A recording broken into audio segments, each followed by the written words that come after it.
Let's learn to play our best golf.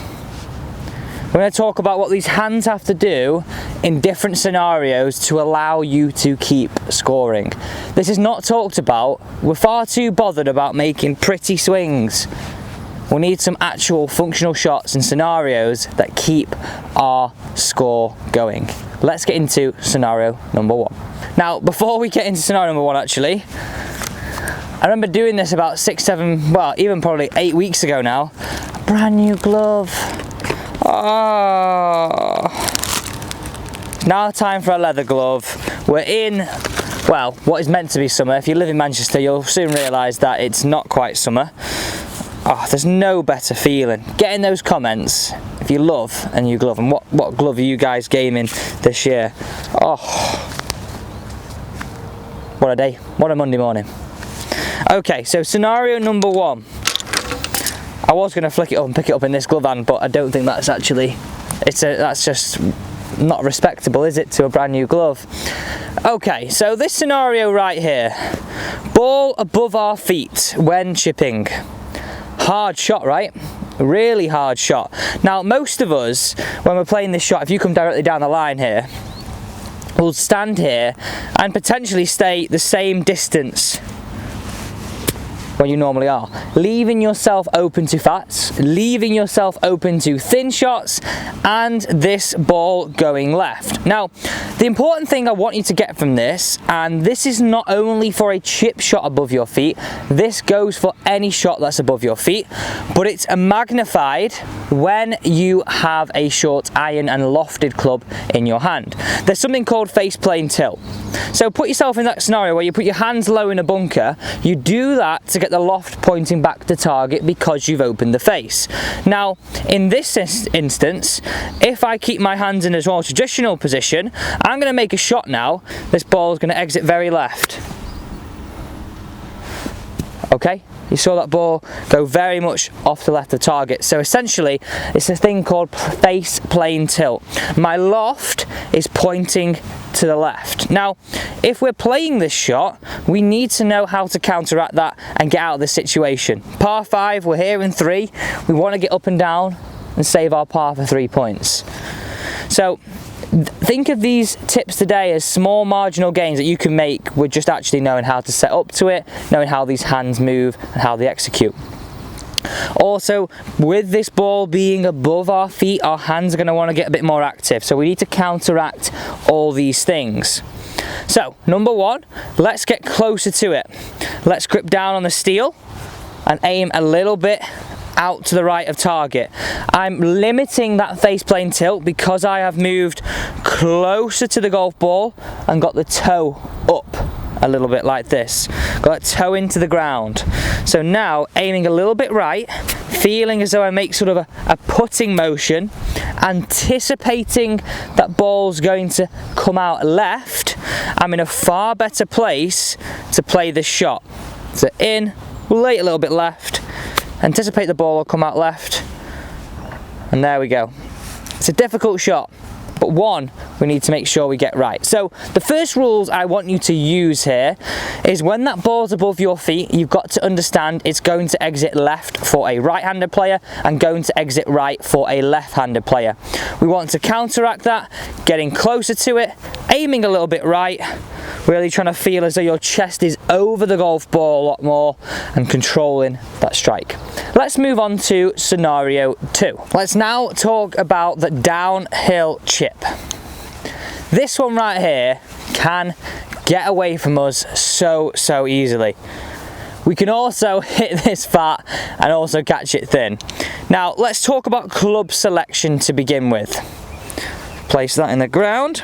So club selection to begin with. Now look at this shot right here. This would potentially traditionally be on a flat lie for me, an 8-iron. Okay, because I'd want to get that ball rolling as quick as I can. Now if I use an 8-iron here, essentially the slope that I'm on, we are taking this 8-iron into sort of like a 5-iron loft because of the severity of this slope. So if you come to the face-on perspective here, and if I play this one away, matching this slope, you're going to realise how low that's going to come out, how running that ball is going to be down towards target. Now, you may feel it's the club, but the thing that I would like you to do, so traditionally you'd use an 8-iron, I want you to go to a slightly more lofted club. So I've got pitching wedge in my hand here, pitching wedge or 9-iron, because of the severity of the slope. Now, the more severe this slope is, the potential for more lofted club you want to use, because remember, you're turning this pitching wedge down a few degrees because you are on a downhill slope. Other few things we need to be wary of. If we stood to this traditionally, our bottom of the arc could start to happen very much before the ball. This is where we're going to catch it thin. This is where we're going to catch it a little bit fat, and we've all been there. Hit that thumbs up button if you've been there. This scenario here, we played the hole pretty nicely, and we get in that scenario where we just hit that little bit of a thin chip over the green, and we're left with a chip again. Nothing more frustrating. You literally felt like you hit a great drive, great second, and before you know it, you're scrambling for a bogey. Let's get out of that situation. This is why we're doing these tips today. So do stick around for the final one. The final one is what we want. So what I want you to do here, and the setup I want you to take, is a slightly wider stance. We need a wider stance because we're going to match the slope a little bit more. So we're talking about how our hands are driving. We've spoken about our hands being more active on the first shot. What we want to feel is they're more passive and swinging down this slope here. Don't fight that. Don't get that urge to scoop. Fight that urge and swing down the slope. Down the slope, keeping your weight left. That's a really key area for feeling what these hands are doing. So more lofted club, don't fight the slope. And that ball's going to come out really low, really running down towards target, and get it ball under control. The great thing I think about here with having loft in my hand is I feel that I'm not chasing that ball away from me. I'm giving myself the best chance of actually controlling how much rollout. Too little loft with 8-iron, I feel I could always hit it a little bit long. So here we go again. Always under control. Always getting that strike and feeling as though it's not going to run away from me. So if we talked about the rules so far, ball above our feet is going to go a little bit left. Ball on the downhill slope, don't fight that urge to scoop it because we see so little loft. Feel the hands work down the slope. I'm stuck here, I can't flick a ball up, I'm going to have to kick him, but here we go, this is a shot. This is our 8-iron. These are our 2 pitching wedges. Get that ball under a lot more control. Let's now move on to scenario number 3, and this I promise you is a massive bugbear. And on this note, if you're thinking, you know what, those 2 scenarios, I'm in them every week, whatever that might be, don't forget to, number 1, subscribe to the channel, but number 2, there's a PDF document that you can attach and take this with you to the golf course. So put it in your golf bag. You get the scenario, there's a few key points on each of these scenarios for you to listen and look through to remind you of this video. So join the Facebook group, download the PDF, and as well as this PDF, the rest of them for the videos on the channel are on there as well. Let's move on to the final scenario. I'm going to place this one down here. How many times have we been in this scenario? That lip in play. Feeling like, why isn't this ball rolled into the middle of this bunker? It's so frustrating. It's hard enough in here as it is, but how do we play this? Now, if you're a senior golfer with bad knees, we're going to feel like this is going to be a bit of a struggle. We might want to adopt a slightly different scenario of maybe standing in the bunker or playing out sideways just to guarantee getting out and not putting too much pressure on these knees. But if you feel like your knees are okay with this, this is the situation I want us to adopt, okay? I want us to go 1 foot in, 1 foot out. Now, the reason I want you to feel like we're doing this, it's actually going to help us bring this golf club up and hit down on it more, which is going to really aid us in missing this back lip on the way back, but also on the way back down. So dig that left foot in, go really wide base, and you're going to feel like, really, to be honest, majority of your weight is on that lead leg. Take a grip of the golf club right down towards the steel. Open up the face, okay? So we might want to place it open, then take our hold, and it's going to feel very much like a pick up and a chop into the sand.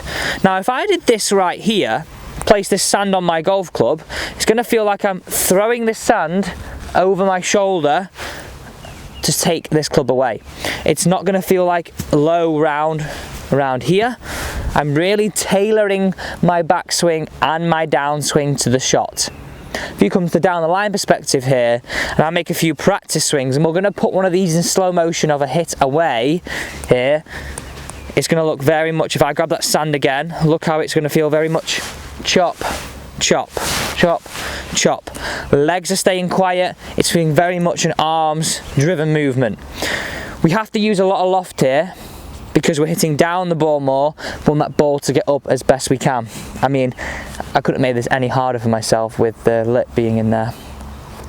The final note here is some speed. So if we summarise this, nice wide stance, sitting down in the shot, gripping down with an open face, and really feeling as though we're in that choppier sort of release to avoid the back lip on the way back and on the way down. So here we go. Up and in. There we go. And it's going to feel very much like a shorter follow through and curtail follow through because of how much down we're hitting.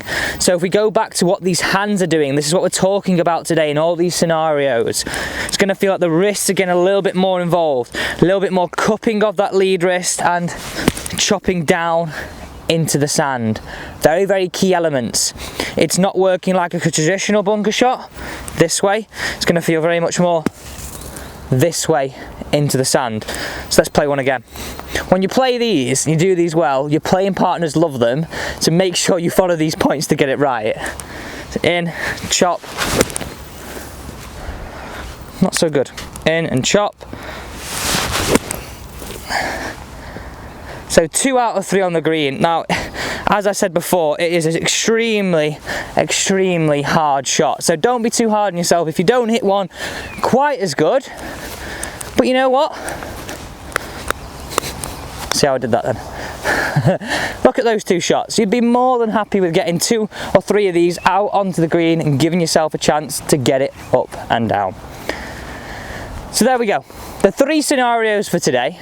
Make sure you follow those steps because they're really key to improving your golf. I said this, improving your golf scores, not just improving aesthetically what our swing looks like. I hope you enjoyed today's video.